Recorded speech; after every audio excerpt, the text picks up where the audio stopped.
Okay, good morning. Good morning to you. Okay, we've seen Bianca Ojukwu, the wife of the legendary, Ojukwu. A lot of Biafrans are not happy with this woman, the wife. They said she has finally joined the Nigerian government to betray her own people. That where will this end? After all she's doing to the Biafrans, where do you think this will end for her? That's the worst thing ever that has happened to Biafra agitation. We have seen the Mama Biafra, a woman that is supposed to be called Mama Biafra. She has derailed from following the struggle of Biafra emancipation. He has derailed. She has been bought over by BOLA AHMED TINUBU APC government, which is why Nnamdi Kanu is still languishing in jail. Could be that Bianca Ono is on the side of Biafra agitation, at least stabilizing, being stable on that agitation of that nation his husband fought for. Until Ojukwu'S death, Ojukwu was a greater agitator of Biafra nation. Our paramount leader, before inception of Nnamdi Kanu's IPOB, Ojukwu was everywhere in Biafra agitation. He was the one that could tell you that if I can go to war, I could go to war if Nigeria insists on marginalizing the Igbos. That was during the regime of the military. During the military adventurism in Nigeria, Abacha, Babangida, and so on and so forth. Ojukwu will be quarreling, talking and defending Biafrans. And while this man is demised now, he has gone to meet his forefathers. His wife could not uphold that legacy. The legacy of Ojukwu is on threat, is under threat right now because his wife is not following the footsteps of Ojukwu. Could be that Bianca Ono is trying to maintain, to keep the legacy Ojukwu left before dying. I think by now, Nnamdi Kanu is supposed to be out. Because when they invited you to take a succulent position of Ministry of Guinea Affairs, oh my God, you shouldn't have accepted that offer because everything in this regime is against Biafra. Everything in this regime is against what Ojukwu fought for. Why is it that Biafra is under threat, under Bianca Ono's position in the Ministry of Foreign Affairs? They gave him letter, they gave him documents. They gave her a letter, they gave her documents.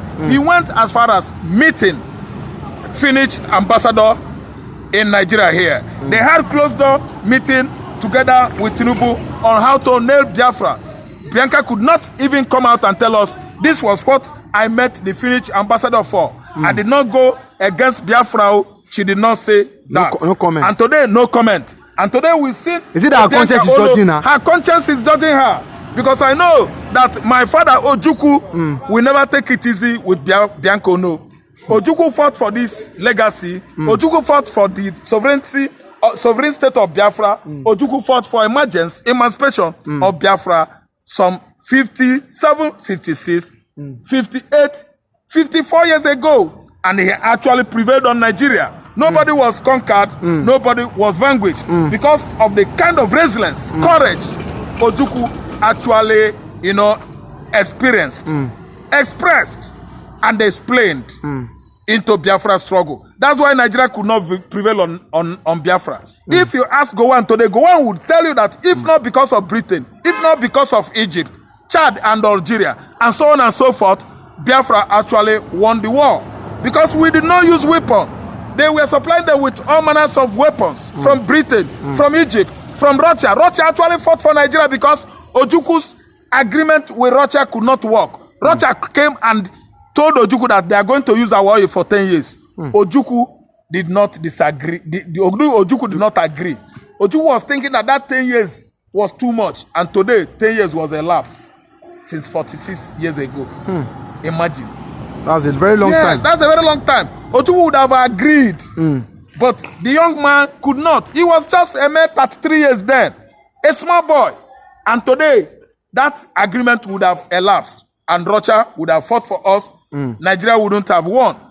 Today, we see a Nigeria that was shaking their legs. A crippled giant.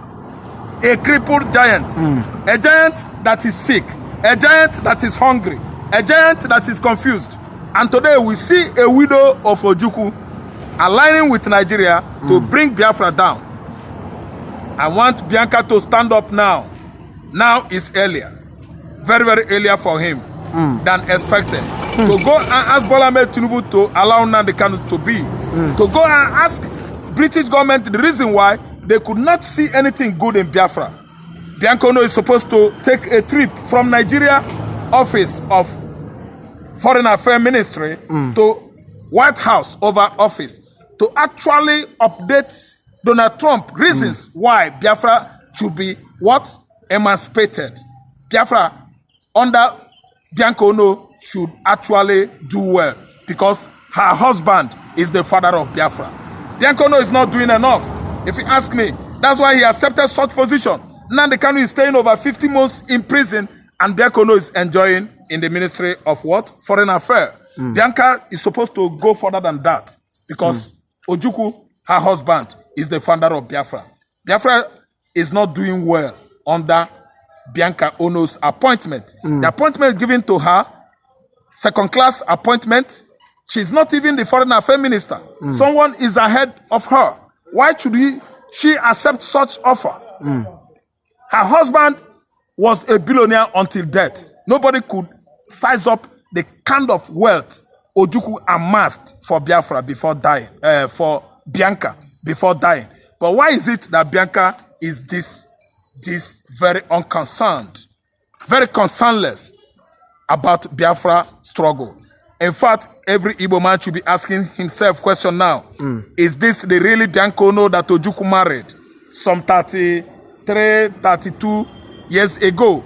Bianca Ono's daughter was a lawyer student, a law student at UNN in Nsukka 1989, 90, and so on and so forth at age 43. And Ojukwu was equally,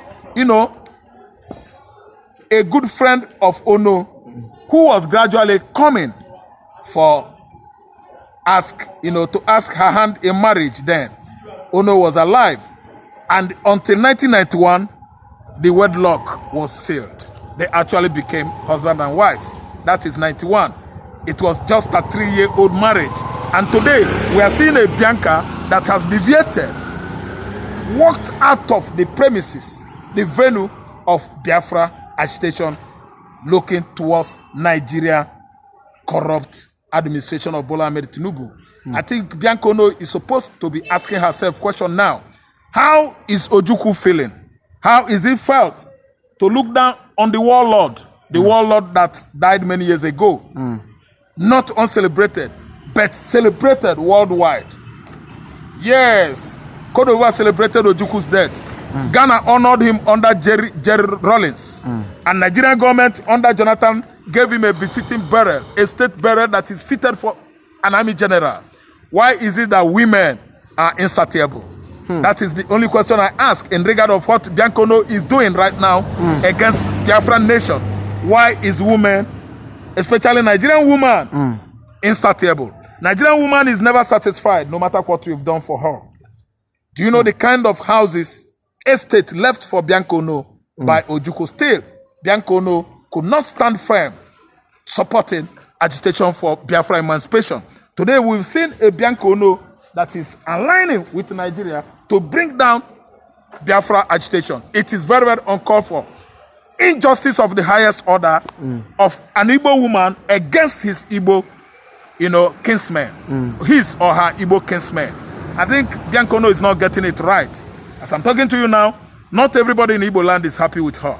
The right thing Bianca Ono is supposed to be doing now is what? Putting pressure on Tinubu to release Nnamdi.